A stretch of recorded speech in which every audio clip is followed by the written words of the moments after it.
ዕለት 19 حملة በስመ አብ ወወልድ ወመንፈስ ቅዱስ አሐዱ አምላክ። ዕለት 19 حملة በዛ ዕለት እዚኣ ናይ ሃገር እስና ቅዱሳን ሰባት ሰማዕትነት ተቐበሉ። ምክንያት ሰማዕትነቶም ከምዚ እዩ። አርያኖስ ገዛኢ ናይ ሃገር እስና ናብ ሃገር እስና 3 ግዜ በጽሐ። ኣብ ቀዳማይ ግዜ ንተጋዳለይት ብርክቲ ደላሂ ምስ 4 ደቃ ሱርስ፣ ህርማን፣ ያኑፋ፣ ስንጣንያ ዝስሞም ቀተላ። ፍጻሜ ሰማዕትነቶም 7 ግንቦት ዝኾነ እዩ። ኣብ ካልኣይ ግዜ ን4 መኳንንቲ ኣስማቶም ኣውሳፍዮስ፣ ታውማን፣ ሓርዋግ፣ ባኮስ ዝተባህሉ ቀተሎም። ነዚኣቶም ከዓ ሰማዕትነቶም 7 ሰነ ዝኾነ እዩ። ኣብ ሳልሳይ ግዜ ድማ ንሓንቲ ኣረጊት ኣብ ውሽጢ ገዛኣ ኣብ ዓራታ ደቂሳ ኸላ ቀተላ። ነዛ ኣረጊት እዚኣ ወተሃደራት አርያኖስ ብዛዕባ ዞም ናይ ሃገር እስና ቅዱሳን ሓተትዋ። ንሳ ድማ ንሳቶም ናይ ገዛ አርያኖስ ምምጻእ ሰሚዖም ንክርስቲያን ከም ዝቐትልዎም ስለ ዝፈለጡ እነው ኣብ ደብረ ኣባ ኣጋቶን ኣለዉ በለቶም። ብድሕሪ ዝገዛኢ ንወተሃደራቱ ዝረኸብዎ ዝኾነ ሁሉ ክቐትሉ ኣዘዞም። ስቂተ ከርሚ ካብ እትበሃል ብምዕራባዊ ወገን ናይቲ ሃገር ካብ እትርከብ ዓዲ ጀሚሮም ወሰን ኢሎም ከየብኮሩ ክቐትሉ ኣዘዞም። ኣብ መገዲ ብዙሓት ህዝቢ ረኸቡ። ክሳብ ደብረ ኣባ ይስሐቅ ክቡር ባሕታዊ ዝበጽሑ ዝረኸብዎም ዝኾኑ ቀተልዎም። ኣብቲ ግዜት ድማ አሞንዮስ ዝብልዎ ሕያዋይ ዓብዪ ጓሳ የጸናንዖምን የዓግሶምን ነበረ። ንሱ የጸናንዖም ኣጀኹም ጽንዑ ተዓገሱ መንግስተ ሰማያት ክትኣትዉ ኢኹም ይብሎም ነበረ። እዚ ኣቦ ከምዚ ኢሉ ከምዕዶም ከሎ ገዛኢ ናብኡ በጽሐ። እቶም ህዝቢ ምስ ረኣይዎ ከዓ ብሓደ ቃል ዓው ኢሎም ንሕና ክርስቲያን ኢና ኢሎም ጨርሑ። ገዛኢ ከዓ ከም ኣባጊዕ ብሰይፊ ክቐትልዎም ኣዘዘ። እቶም ወተሃደራት ከዓ ብኣስያፍ ተጻወትሎም ቀተልዎም። ከምዚ ኢሎም ሰብ ሃገር እስና ካብ ናእሽቶኦም ክሳብ ዓበይቶም ሰብኡትን ኣንስትን ህፃናትን ብ19 حملة ተጋድሎኦምን ሰማዕትነቶምን ፈጸሙ። ሰራዊት መላእክቲ ከዓ ናይ ብርሃን ኣኽሊላት እናሸለሙ ነፍሳቶም ተቐበልዎም። እቲ ገዛኢ ካብኡ ናብ ሃገር እስዋን ከደ መሊሱ ናብ ሃገር እስና ተመልሰ።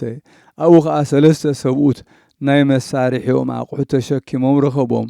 ንሳቶም ሓረስቶት እዮም ነይሮም። ምስ ረኣይዎ ከዓ ኣው ኢሎም ንሕና ክርስቲያን ኢና በሉ ብግልፂ። ገዛኢ ከዓ ሰሚዑ ክቐትልዎም ኣዘዘ። በቲ መሳርሒኦም ገይሮም ከዓ ኣራእሶም ቆረጽዎም። ኣስማቶም ሱሩስ፣ አንጢኪዮስ፣ መስሓድራ ይበሃሉ። ብ11 መስከረም ሰማዕትነቶም ፈጸሙ። ነዚ ክቡር ኣቦ አሞንዮስ ኤጲስቆጶስ ከዓ ገዛኢ ኣሰሮ። ንጣዖት ሰው ኢሉ ከዓ ገደዶ። ምስ ኣበዮ ከዓ ናብ ሓዊ ክድርቢዎ ኣዘዘ። ዕለት 19 ታሕሳስ ከዓ ሰማዕትነቱ ፈጸመ። ምእመናን ሰባት መጺኦም ገኒዞም ቤተ ሓብስ ኣብ ዝበሃል ቦታ ቀበርዎ።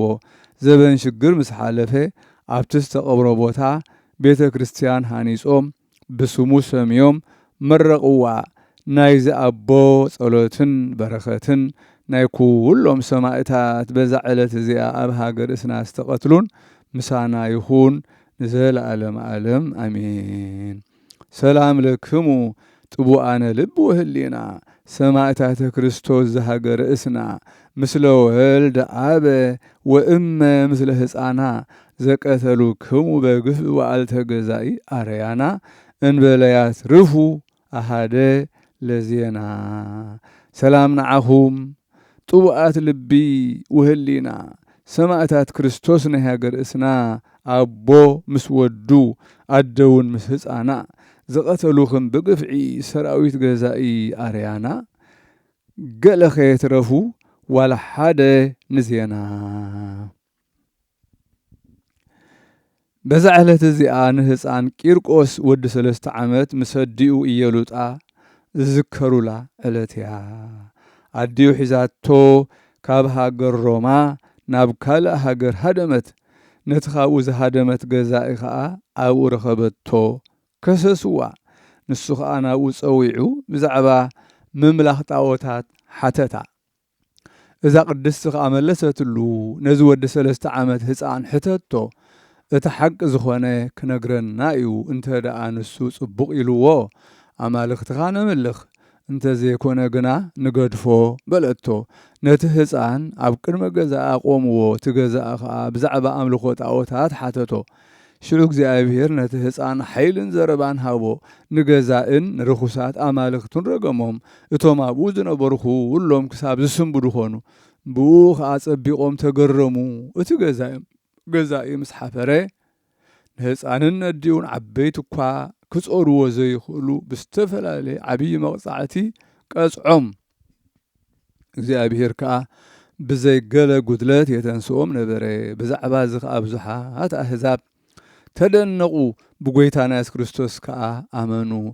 مسغانا نعو يخون سماعتنا تقبلوا قبل اليوم كا أصقا منفس قدس ورده هزان كيرقوس كا نبزحات حمومات حويهم عبيت تأمرات كا قبره كابو عبيغان عدالولهم أباخا ماين أكا كيرس بحلنا قراتن ملؤوا بتحتي حواء قيدهم دمس تاغن ادمات دمس نقود خرمتي كساب زخون اتماي فلحي إيالوطا عدت هزان نزم السمعت سنبدت عبي فرحات كا فرهت قدلت مالت هتصت هايمانوت رخبا شعوت هزان من انت انا بكزيابير لمنه وقويتا ندي حيلن صنعاتن هبا نتقندو أحرير كادو ويانكيزكا نتفريقو كتبارخو تدليخا بلي شعو قويتانا نمنفسها ناب سمعت عرقامو منفساويت محدر برهانا رايا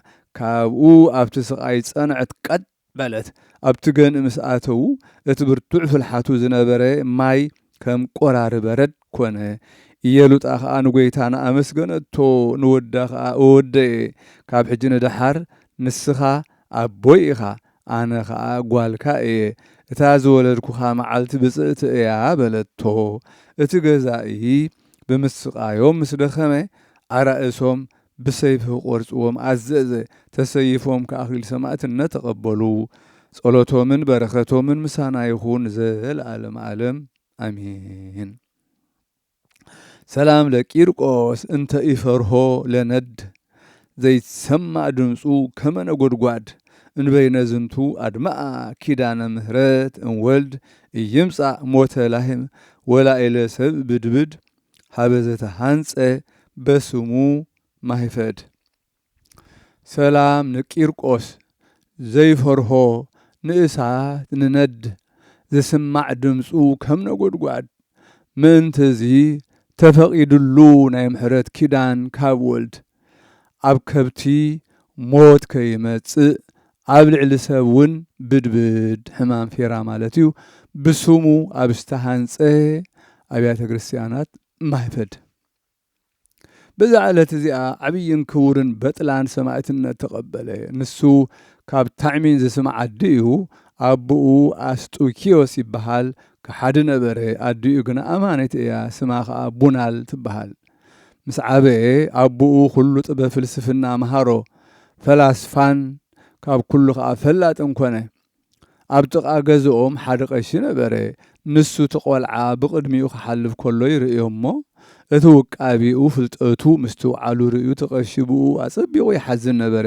ምክንያቱ ክሓደ ስለ ዝኾነ እቲ ቀሺ ንጎይታና ብዛዕባ በጥላን መገዲ ህይወት ክመርሖ ኣብታ ቀንዕቲ ሃይማኖት ከእትዎ ይልሙኖ ነበረ እቲ ቀሺ ምእንቲ በጥላን ናብ ጎይታና ምልማን መሰብዝሐ بت جزيتك زي أبير برائي ليتي بطلان بإيدو زأمن كم بطلان بإيدو زأمن كم زخونة نقرو تقشي حقوسه مس بطلان كأخلو جزيت زارب زعلل كونه سلام كايبلو نبر بزعبازي أما أكلهم أركنت كونه بطلان كأب جزانا تقشي أتهوس أو كونه بزعبه هيمانات كأمسو زارب جمره اتقشيخ أنا يتوم تاوتات رخصتهم اتوم زمرخوهم ون لبهم دفون كم زخانه قلس اللو دقي موخ أخبر هيمانات كريستوسن اتوم زمرخوخ لبونا ومن فلت اتوم من قلس اللو مليسون كلهم اتوم بكريستوس زامنو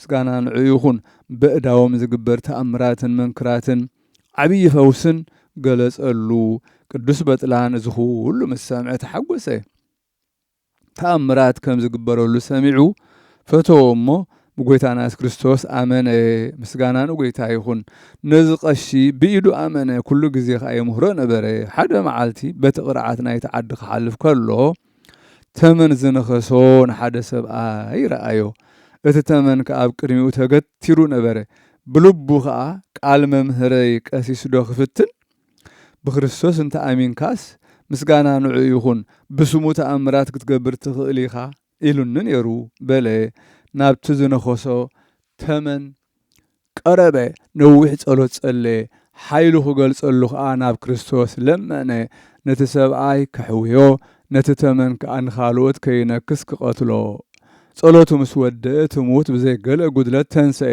እቲ ተመን ከዓ ወዲቑ ሽዑ ንሽዑ ሞተ ንሱ ከዓ ሃይማኖቱ ጸንዐ ናብቲ ቀሺ ኸይዱ ከዓ ጥምቀት ክርስትና ተጠምቀ ኩሉ ግዜ ናብቲ ቀሺ እናኸደ ድማ መንገዲ ጽድቂ ይሓቶ ነበረ ሓደ መዓልቲ ሓደ ዕውር ንኽሕውዮ ናብኡ መጸ ኣቦ በጥላን ከዓ ነቲ ዕውር ምስ ረኣዮ ሰጎጎ በጥላን ከዓ ነቦኡ ሓተቶ መን እዩ ዝደለየኒ በሎ ኣቦኡ እውን መለሰሉ ሓደ ዕውር ንስኻ ከተሕውዮ ዘይትኽእሎ በሎ እዚ ቅዱስ ከዓ ነቦኡ ክብሪ እግዚኣብሔር ክትርኢ ኢኻ በሎ ካብኡ ነቲ ዕውር ፀውዖ እንተ ረኣኻ ብኣምላኽ በቲ ኣዕይንትኻ ብዘሕውየካ ዶ ተኣምን ኢኻ በሎ ንሱ ከዓ እዋ ኣኣምን በሎ ቅዱስ በጥላን ከዓ ኣብ ልዕሊኡ ነዊሕ ጸሎት ጸለየ ኣእዳዉ ኣብ ልዕሊ እቲ ዕውር ኣንበረ ብስም ጎይታና ኢየሱስ ክርስቶስ ረአ በሎ ንግዚኡ ኣዕይንቱ ተኸፍታ ኣቦኡ ከዓ ነዚ መንክር እዚ ምስ ረኣየ ምስቲ ዕውር ብጎይታና ኢየሱስ ክርስቶስ ኣመነ ቅዱስ በጥላን ከዓ ጥምቀት ክርስትና ከጠመቖም ናብቲ ቀሺ ወሲዱ ኣጠመቖም ኣቦኡ ምስ ዓረፈ ነቶም ባሮቱ ናፃ ኣውፅኦም ገንዘቡ ከዓ እቲ ዝበዝሕ ንድኻታት መፅወቶ ንሕሙማት ብዘይ ዋጋ ብጥበብ ይሕውዮም ነበረ ግናኸ ነቶም ዝሕወዮም ምስጋና ይኹኖ ብክርስቶስ ከኣምኑ ጥራሕ ይደሊ ነበረ ኣብ ልዕሊኡ እቶም ካልኦት ሓኻይም ቀንኡሉ ንዕኡ ከዓ ምስቲ ቀሽን ምስቲ ዕውርን ምስቶም ብጎይታና ዝኣመኑ ብዙሓት ሰባትን ናብ ንጉስ ከሰስዎም ንጉስ ከዓ ኣብ ልዕሊኦም ተቆጥዐ ንኣማልክቲ ሰውኡ በሎም ንሳቶም ግና ኣይተኣዘዝሉን ኣራእሶም ብሰይፊ ቆረጾም ኣክሊል ሰማዕትነት ከዓ ተቐበሉ ብድሕሪዚ ንቅዱስ በጥላን ዓብዪ መቕፃዕቲ ቀፅዖ ካብኡ ከዓ ብዙሓት ተኣምራትን መንክራትን ተራእዩ ብዙሓት ሰባት ኣብ መቕፃዕቲ ከሎ ብኢዱ ብጎይታና ኢየሱስ ክርስቶስ ኣመኑ ሰማዕትነት ከዓ ተቐበሉ ንጉስ ከዓ ኣብ ልዕሊ ቅዱስ በጥላን ኣዝዩ ተቆጥዐ ናብ ኣንበሳ ደርበዮ እቲ ኣንበሳ ኣብ ልዕሊኡ ሕማቕ ኣይገበረን እኳ ደኣ ኣእጋሩ ለሓሶ ካብኡ ርእሱ ብሰይፊ ቆርፅዎ ኣዘዘ ተሰይፉ ሰማዕትነቱ ፈጸመ ዘይጽምሉ ኣክሊል ህይወት ተቐበለ በረኸቱ ምሳና ትኹን ዘለዓለመ ዓለም ኣሜን ሰላም ለከ ሰማዕት በጥላን ዘታዕዳሚን በእንተ ኢየሱስ ክርስቶስ ዘሞትከ በሰይፍ ሐጺን ምስለ እውር ዘፈወስኮ ወመምህርከ ካህን እስከ ተቀጸልከ አክሊለ ዘስን ሰላም ንዓኻ ሰማዕት በጥላን ናይ ታዕዳሚን ምንቲ ኢየሱስ ክርስቶስ ዝሞትካ ብሰይፍ ሐጺን ምስ ዘሕወኻዮ ዕውር መምህርካውን ካህን ክሳብ ዝተሸለምካ ኣክሊል ብርሃን ሰላም እብል እንዘ ኣልዕል ክላሃ ለይስሐቅ ጽድቁ እስከ ደመና ዘኖሃ ቀርነ በዓሉ ድሙፅ ኣመ ውስተ እስና ተነፍሃ ጸውዖሙ ለኣእላፍ ሃበ ፍኖተ ገድል ተጼሃ ከመ ህጠተ ገድል መዊቶ ይፈሪ ብዙሃ ሰላም እብል ኣጸቢቐ እጭርሕ ንይስሐቅ ጽድቁ ክሳብ ደመና ዝበጽሕ መለኸት በዓሉ ድሙቕ ኣብ ዓዲ እስና ክሳብ ዝንፋሕ ንኣእላፋት ጸውዖም ኣብ መገዲ ገድሊ ጥጡሕ ከም ዘርኢ ገድሊ ሞይቱ ዝፈሪ ብዙሕ በዛ ዕለት እዚኣ መዘከርታ ኣታራቦንን መቃርስ ናይ ፈለግ ሓሊብን ሙሴ ናይ ሶክን እያ በረኸቶም ምሳና ይኹን ንዘለዓለም ዓለም አሜን።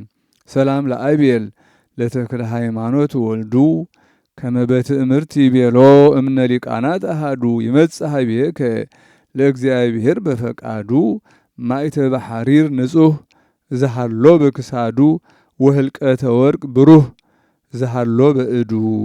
ሰላም ለአብየል ንተክለ ሃይማኖት ወዱ ብምልክት ከም ዝበሎ ካብ ሊቃናት አሃዱ ሓደ ናባኻ ክመጽኡ ንእግዚአብሔር ብፍቃዱ ማዕተብ ሐሪር ጽሩይ ዘለዎ ኣብ ክሳዱ ቀለበት ወርቂ ከዓ ዝወደየ ኣብ ኢዱ